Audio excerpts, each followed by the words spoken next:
আসসালামু আলাইকুম আম্মা। ওয়ালাইকুম সালাম। আরমান, পড়া শুরু করার আগে কি বলতে হয়? জি আম্মা, বলতেছি। আউযু বিল্লাহি মিনাশ শাইতানির রাজিম। বিসমিল্লাহির রহমানির রহিম। রব্বি জিদনি ইলমা, রব্বি জিদনি ইলমা, রব্বি জিদনি ইলমা। আরমান, এবার পড়া শুরু করা যাক। পড়া শুরু করার আগে আমি একটা গল্প শুনতে চাই।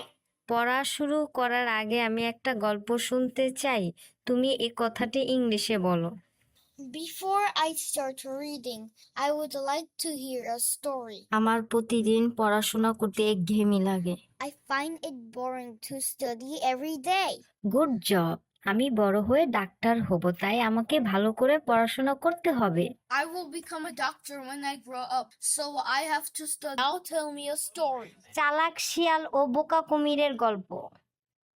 কুমির কোনোভাবে শিয়ালের সাথে পেরে উঠছিল না, তাই কুমির সিদ্ধান্ত নিল তার বাচ্চাদেরকে শিয়ালের স্কুলে পড়াবে।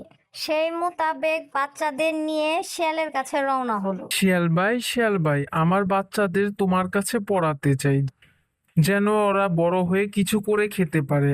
এর জন্য আমি তোমার কাছে ওদেরকে রেখে যাব।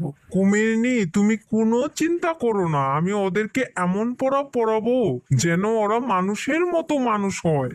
বাচ্চারা, তোমরা আমার সাথে আসো। একদিন পর একদিন তো হয়ে গেল, যাই দেখে আসি আমার বাচ্চারা কেমন আছে। কুমির ছানা, তোমাদের আমি এমন ভাবে পড়াবো যেন তোমরা মানুষের মতো মানুষ হও। আজ একটা ছানা আমার সাথে আসো, আজ আমি সেই ছানাকে পড়াবো। পড়ো, কুমির ছানা খেতে বেজায় টেস্টি, হাও মাও কুমির ছানা খাও। এভাবে দুষ্টু শিয়াল কুমিরকে বোকা বানায়। কুমির কোনোভাবেই বুঝতে পারে না যে একটি বাচ্চা তাকে একাধিকবার দেখাচ্ছে। আর দুষ্ট শিয়াল একটি করে বাচ্চা খেয়ে 5 দিনে 5টি বাচ্চা খেয়ে ফেলে।